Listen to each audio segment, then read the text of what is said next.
So we're going to talk about things here on earth because our churches are all about kingdom business, and kingdom is in heaven, but it does have a preparatory stage, and that is the church stage. So church is the place that we prepare the skilled workers to be presented to God in God's kingdom. Okay, so a lot of us only think about, when I die, where do I go? And then, you go to heaven. And then what? The heaven, you can sleep all day long, and then get up any time you want to, and then sing praises, and then go back to sleep. Well, heaven really does not function like that. It's a kingdom. And then what we do here is like a school, train us, and then so that in the kingdom, at least that there's a place called millennium, and millennium we do reign with Christ together. And so, just to prove the point, there was an occasion that Simon Peter asked the Lord, we already follow you. We gave up our boats, 2 boats to be exact, and then so many nets, and then we lose the fish. So many fish we don't get to sell to sushi bar our fish, and then we lost so much money. And what are we going to get? And then the Lord said in Matthew chapter 19, he said, truly I say to you, in the new world, okay, so this is basically referring to the kingdom, when the Son of Man will sit on his glorious throne, you who have followed me will also sit on 12 thrones, judging the 12 tribes of Israel. Wow, so that's a work. It's like you should sleep to 12 o'clock of the day. No, it's that you judge 12 tribes of Israel. Is it easy to do the work of judge? Certainly it's not. Recently this Supreme Court judge that Trump was wrong, cannot put tariff on everybody, based on the law that Trump was exercising upon. And you understand that judge is always not an easy issue. And then when you judge the 12 tribes of Israel, think about, they were able to judge the water. This place, that place, there is fish and there's no fish. And a lot of time they were wrong, right? Jesus proved them wrong. And so, judge is never an easy thing. And so where do you learn it? You learn it right here when you are in the church. And so people saying, church always have so many issues. And that's that's a training ground for you to make you skillful in learning God's righteousness, in learning God's way of handling things. And so Jesus told them, okay, you're going to be in the kingdom with me. And then you're going to have an important role judging the 12 tribes of Israel. So they were very busy making the preparation of judging with Christ, in the coming world. We're going to judge the 12 tribes. Am I going to judge 1 tribe? Or am I going to judge 2? Or am I going to judge all 12? All right, so they were starting preparation, right? And the way they preparation is one question. That is in Luke chapter 9, verse 46. An argument arose among them as to which of them was the greatest. Okay, that's how they prepare. If we are going to be with Christ in his kingdom, I just want to be the greatest. I mean, of course, except Jesus Christ. But I think I'm better than all of you. So I need to be the greatest, right? So they will argue. They will argue to the point. And then Jesus, knowing the reasoning of their hearts, took a child and put him by his side. That's why you need to have grandchildren. You can always take a child. Okay, put it before them. He said to them, whoever receives this child, him receives me.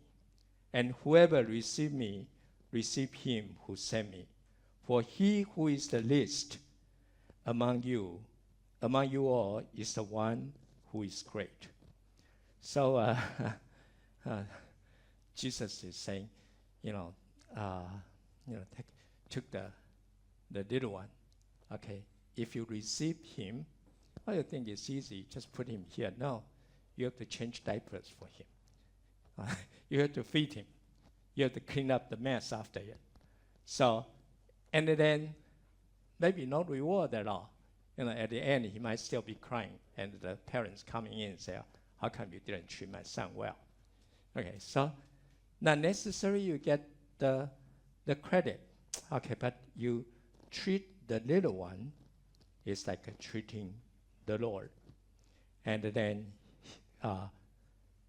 Jesus and saying that if you can kind of treat the one, you might not get any reward from this one. So in other words, you doing it from your heart, just like serving the Lord. And then not because I serve this, I will get certain reward. Then when you have this kind of humble heart, then you are the greatest among all. And then the similar passage in Matthew chapter 18, verse 1. This Matthew recorded another aspect of the same instance. They were arguing who is the greatest in the kingdom of heaven. And Matthew 18, verse 2 to 5, calling to him a child, he put him in the midst of them and said, truly, I say to you, unless you turn and become like children, you will never enter the kingdom of heaven. Whoever humbles himself like this child is the greatest in the kingdom of heaven. Whoever receives one such child in my name receives me.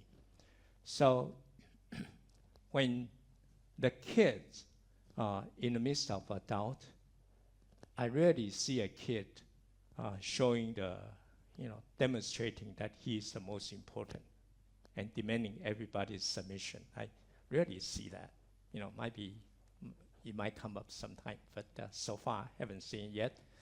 And so Jesus is saying that, okay, if you want to be greatest among you all, then you need to be like a child. Does not presume you are important. And then you also, this child also is the object of how you receive me. If you can receive the child, take care of him, treat him like a father would treat or a mother would treat a child, then that's how you're going to be the greatest among you all. So this is Christ is telling them that, when you are greatest, it's not by self-assumption, by self-promoting, but by how you treat others, and God is going to put you in that position. And then, so you think, well, that's about it. No, they continue to argue. So this is in another instance, it's recorded in Luke chapter 22, verse 24. A dispute also arose. Was argument? No, it's a dispute. And I think there was no fist fight. So far so good, but it is dispute, argument. Okay, a dispute also arose among them as to which of them was to be regarded as the greatest. So you can assume that this issue came up quite a few times. And then this time, Jesus gave them a short sermon. He said, the kings of the Gentiles exercise lordship over them, and those in authority over them are called benefactors. But not so with you. Rather, let the greatest among you become as the youngest, and the leader as one who serves. For who is the greater, one who reclines at the table or one who serves? Is it not the one who reclines at table? But I am among you as the one who serves.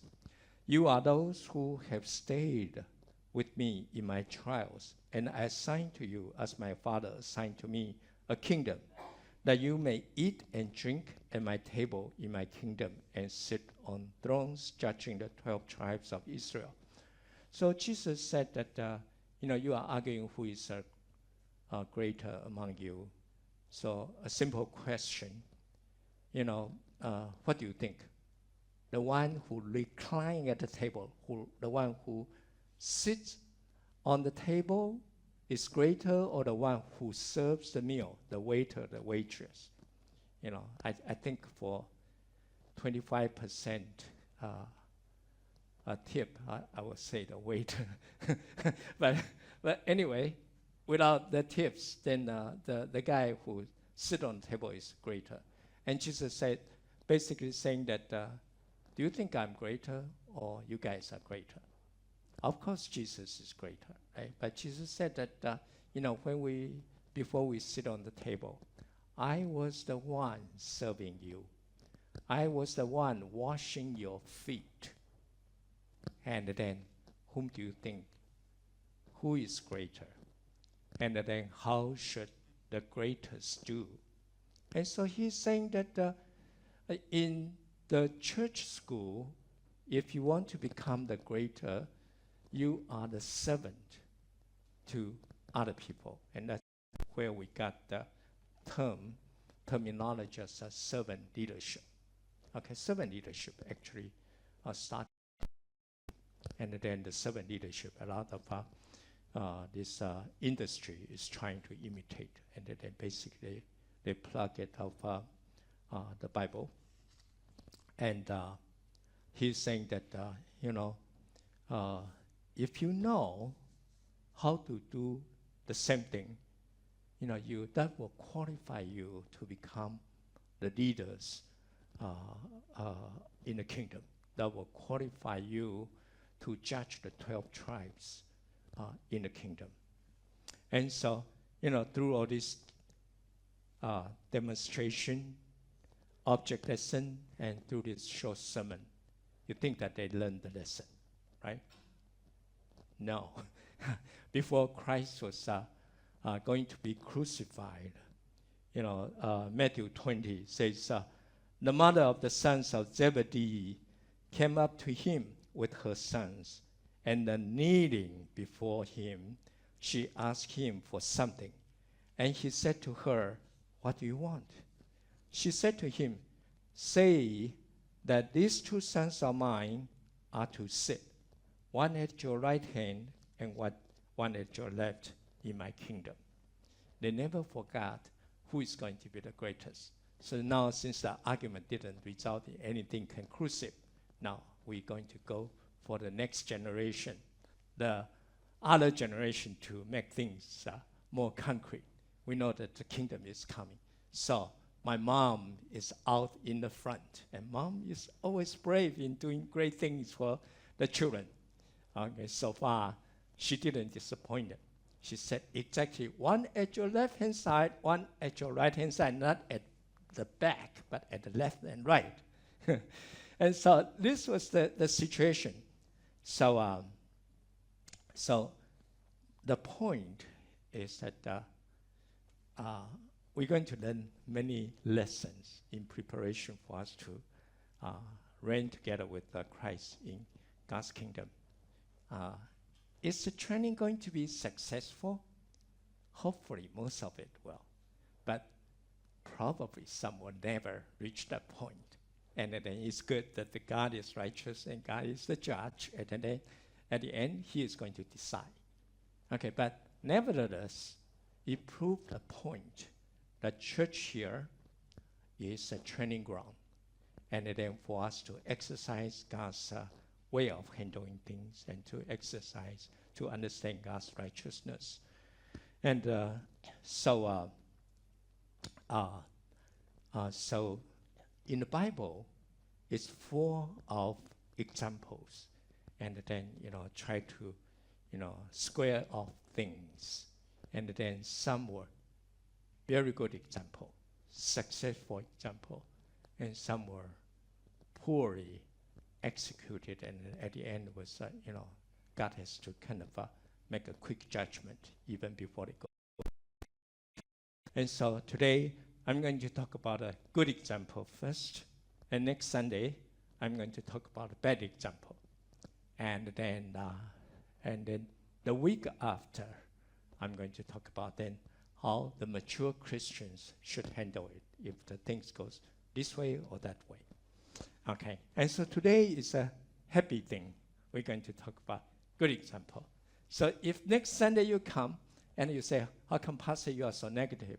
You need to remind yourself because you didn't show up at this Sunday. Okay, so today we call it the five beauty, the five wise beauty. There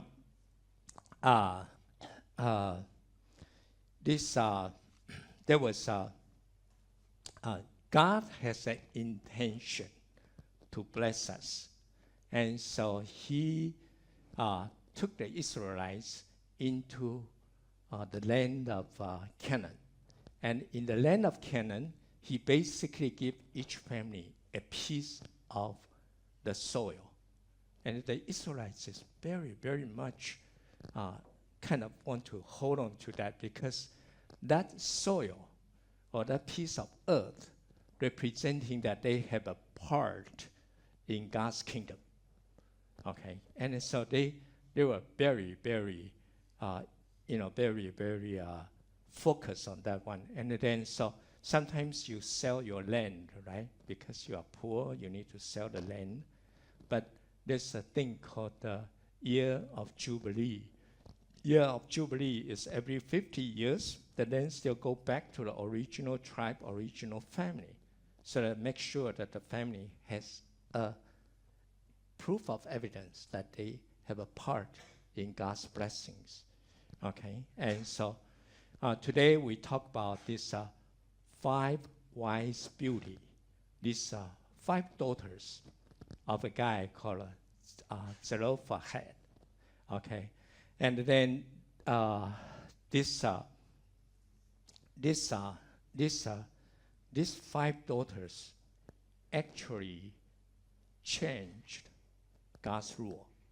Okay, so I need to kind of basically communicate one thing here first, because when I'm very thankful that I have children that they sometimes they question my sermon. Okay, so when I shared this with Priscilla, because she was preparing for worship, right? And she said, "Dad, can you change God's rule?" And then I thought that was wonderful comment. Can God give you something? Can you change it? Well, that put me to think. Okay, and so here is the answer.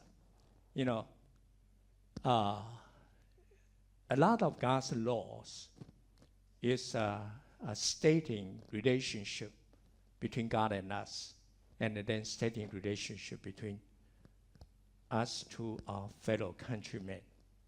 Okay, and this is a reflection of God's attributes, so they cannot be changed. For example, the Decalogue, the Ten Commandments, it can never be changed, right?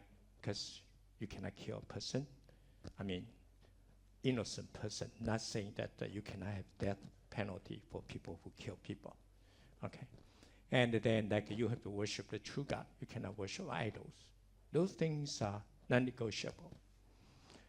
Okay, and so this is this law is stating God's principle and God's reflecting God's attributes, and this can never be changed. But there will be rules kind of in order to execute this higher law, there will be rules of how to do it. And then these rules is changeable. Well, for example, God intends to multiply people all over the world, right? Multiply so that you have many people there. And then how do they multiply? Well, in Adam and Eve's time, they married, the brothers and sisters married to each other. In Abraham's time, they have close relatives, they married together. But when the Levitical law was given, clearly forbid the close relative marriage. Okay, so you see the law is changing. Okay, but the purpose remains the same. Want to multiply all over the world so they can receive God's blessing. And the same thing regarding the judgment, the authority of judgment. How does it exercise? We know that Old Testament is called theocracy. Theocracy at the beginning, for example, in the time of judges, who is to judge the people? Like Deborah, like a lot of judges. They were the military leader. The same time, they were the judge. They judge things among people. But during the kingdom time, the Vedic kingdom, for example, the religious leadership and then the administrative leadership, they split the authority. And then in New Testament time, pastors primarily doing the religious leadership. I do not judge you how your inheritance should split, right? Otherwise, I would say, okay, split into one portion more, and that extra portion goes to me. Okay, it doesn't go that way.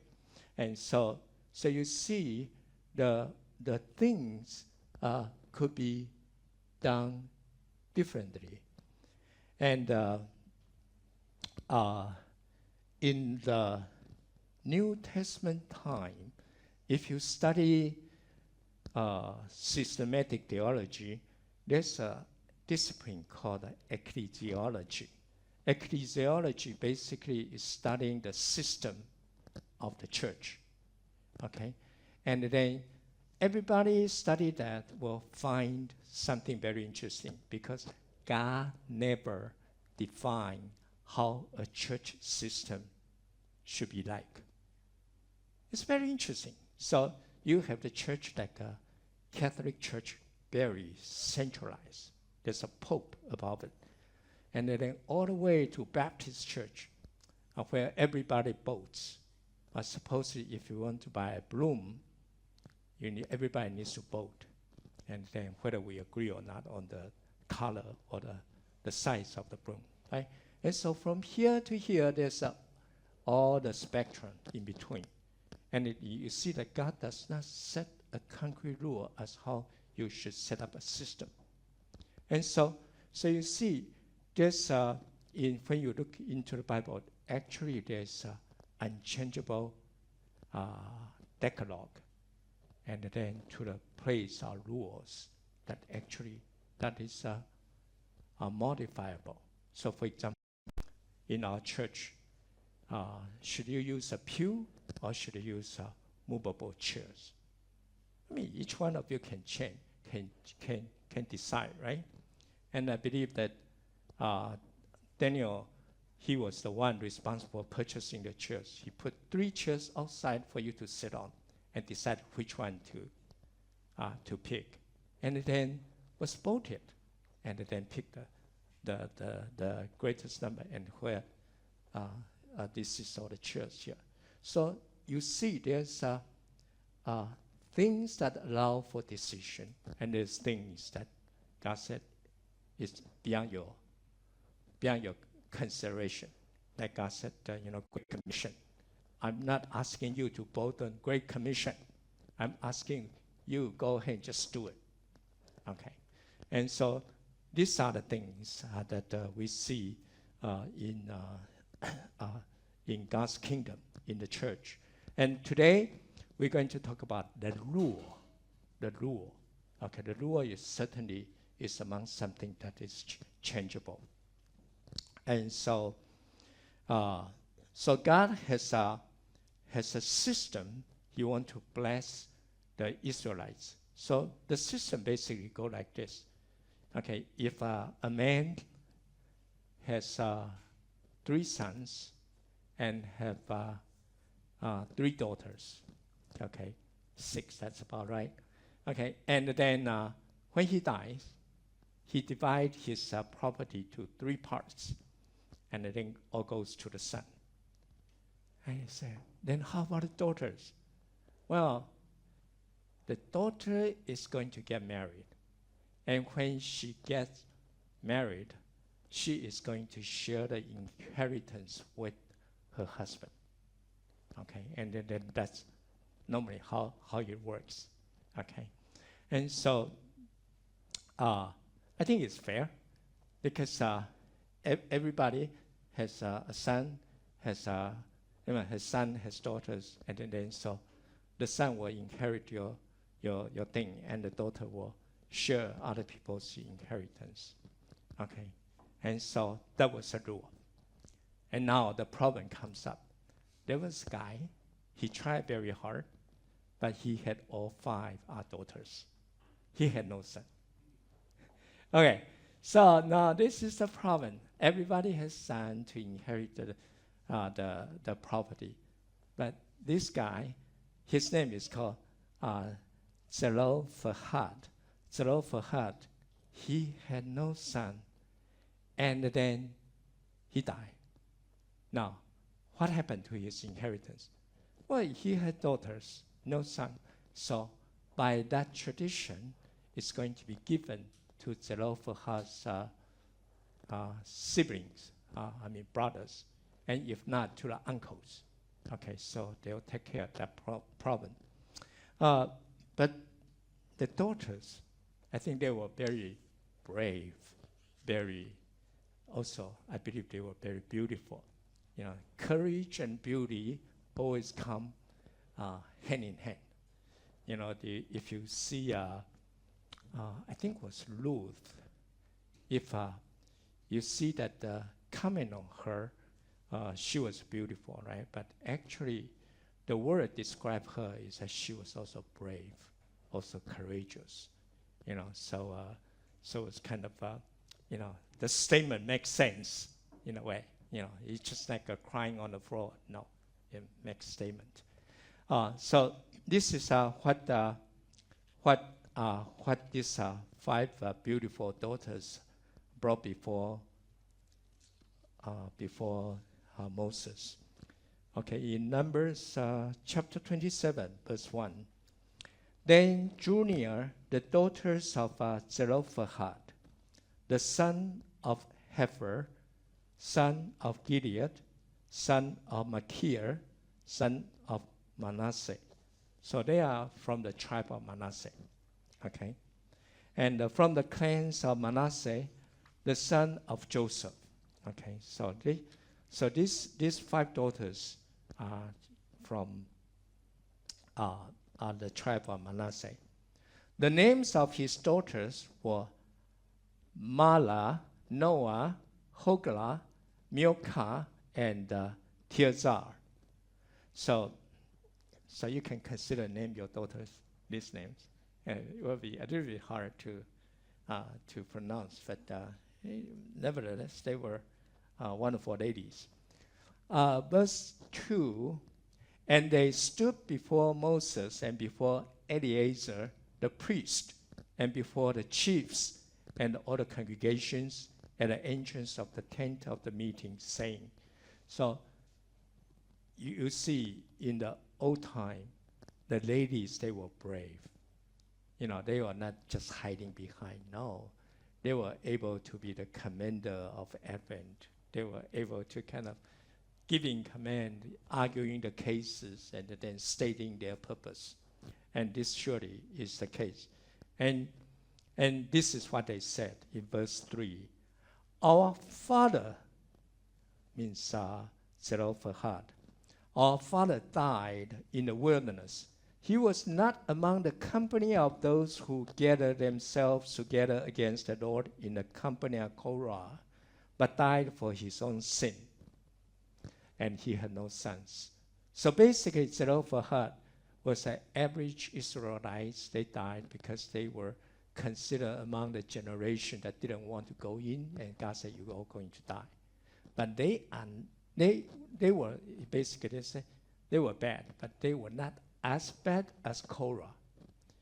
Korah is the story we're going to talk about next week. Korah challenges the authority of Moses and Aaron. And so basically, the land opened up and engulfed all these people. Okay. His 5 daughters, they are saying that our father, he died in the wilderness, just like everybody else, of their own sins. And now, his descendants supposed to inherit something in this land, and then under his name. Okay? But he said, my father had no son. Okay? And then verse 4 was their request. They said, why should the name of our father be taken away from his clan because he had no son? Give to us a possession among our father's brothers. Wow. He said, there's no reason that his name should not be remembered. And so our request, we want possession, just like our brothers. Like other clans, they have sons. And Moses said, wow, you challenge this. And Moses was wise. He said, okay, wait, I'll ask the Lord. Okay, so he waited. And so Moses brought their case before the Lord. And then what did God say? God said, they say something that is very good. And this is God's response. In verse 6, the Lord said to Moses, the daughters of Zelophehad are right. You shall give them possessions of an inheritance among their father's brothers and transfer the inheritance of their father to them. Oh, God said, yeah, they are right. That Zelophehad should have a place among, in the land under his name. So give to the daughters. And verse 8, and you shall speak to the people of Israel, saying, basically God is saying, okay, here on we are making an addendum to the rules. God said that my rule is changing. If a man dies and has no sons, then you shall transfer his inheritance to his daughter. And if he has no daughter, means he is childless, then you shall give his inheritance to his brothers. And if he has no brothers, well, it's like in China, many generations just have one child, right? And then if he has no brothers, then you shall give his inheritance to his father's brothers. And if his father has no brothers, then his poor guy, then you shall give his inheritance to the nearest kinsman of the clan, and he shall possess it. And then the Lord said, it shall be for the people of Israel a statute and rule, as the Lord commanded Moses. So God said, you are right. The rule was good, but the rule didn't cover every aspect. So now this is the real need. So I'm going to change it. And then this is the new rule. All right. So that solved an issue. Everybody is happy. No, not everybody is happy. Now there's another elders from the tribe of Manasseh, they came out. They said, no, just a minute. If this is the rule, something like this will happen. And they present a case. What did they say? The heads of the father, Numbers 36, verse 1, the head of the father's house, of the father's houses of the clan of the people of the Gilead, the son of Machir, son of Manasseh, basically a close relative of his 5 daughters, from the clans of the people of Joseph, came near and spoke before Moses and before the chiefs, the heads of the fathers' houses of the people of Israel. Okay, so they came before basically the same group of people. They are arguing the case. They said, the Lord commanded my Lord to give the land for inheritance by lot to the people of Israel. And my Lord was commanded by the Lord to give the inheritance of Zelophehad, our brother, to his daughters. And then they said, we have no problem with your judgment. But here is the case. Moses, how are you going to handle it? Verse 3, but if they are married to any of the sons of the other tribe of the people of Israel, then their inheritance will be taken from the inheritance of our fathers and added to the inheritance of the tribe into which they marry. So it will be taken away from the lot of the inheritance. And when the Jubilee of the people of Israel comes, then their inheritance will be added to the inheritance of the tribe into which they marry. And their inheritance will be taken from the inheritance of the tribe of our fathers. Basically, what they are saying is that we Manasseh, the tribe of Manasseh, we have a lot of land. And then Zelophehad, he had a big piece of it. Okay? And then we are okay, give to them. But what we are concerned about is that look at the tribe of Judah. You know, they are kingly, they are handsome, they have commanding posture, and I'm sure if these 5 daughters see them, their heart will be won over. They're going to marry the Judah clan, and when that happens, this land is going to become part of Judah. And our tribe is going to shrink. Our territory is going to shrink. Cannot be that. This is a concern. So how can you give the land to the daughter? Right? That's basically they are contesting this. And Moses said, okay, this is reasonable concern. Let me ask the Lord. So wait, okay. So he asked the Lord, and then here is the answer. Moses commanded the people of Israel according to the word of the Lord, saying, the tribe of the people of Joseph is right. Okay. It used to be the daughters was right. Now the tribe's leader was also right. Okay. This is what the Lord commands concerning the daughters of Zelophehad. Let them marry whom they think best. Okay? You can freely marry. You know, you want a tall one, short one, fat one, skinny one. It's all your choice. Okay? But one condition.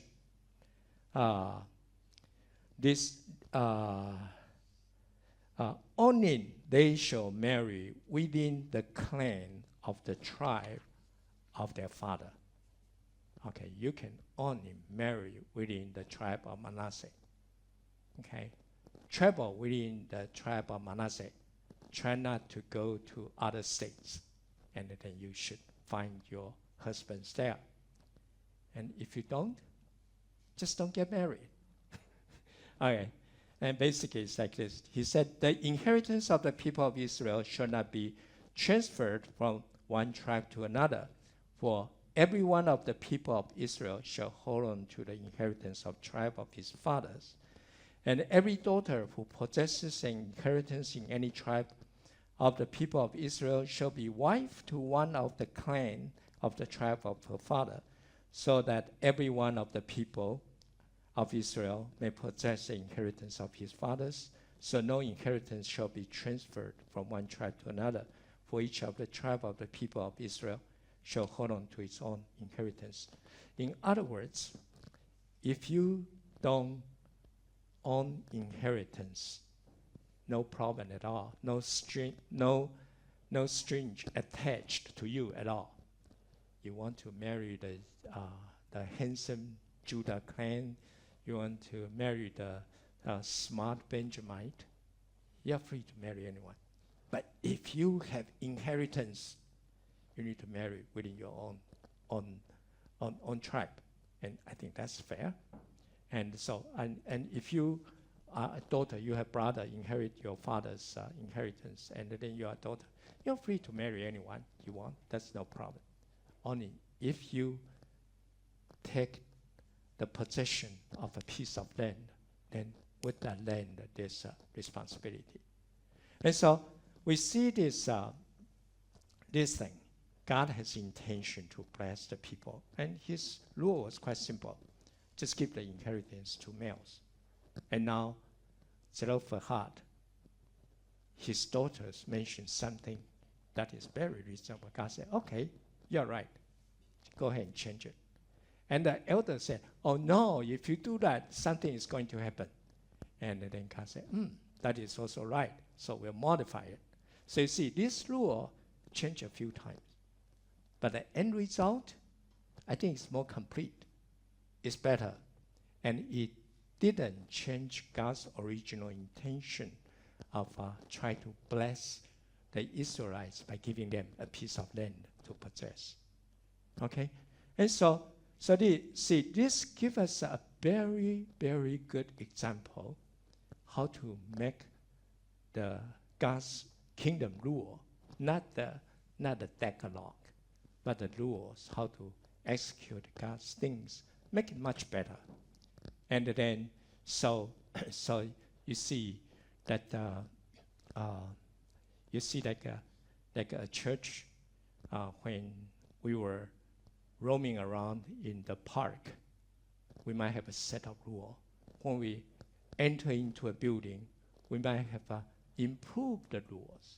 And so these rules are not kind of ironclad, still strong, never changeable. No, it's not. You know, what cannot be changed is God's intention, the Decalogue, the laws that reflecting God's good intention. But as how we execute it, it's very, flexible. And the point is that we try to facilitate God's intention. Then we are free to discuss. We are free to change, to improve. But through all of this, you see that there was no saying of Moses. Look at these 5 daughters. They were very greedy. They not only want the land, they want the handsome man for themselves. And then they were saying that this ought to be disqualified. No, they didn't do that.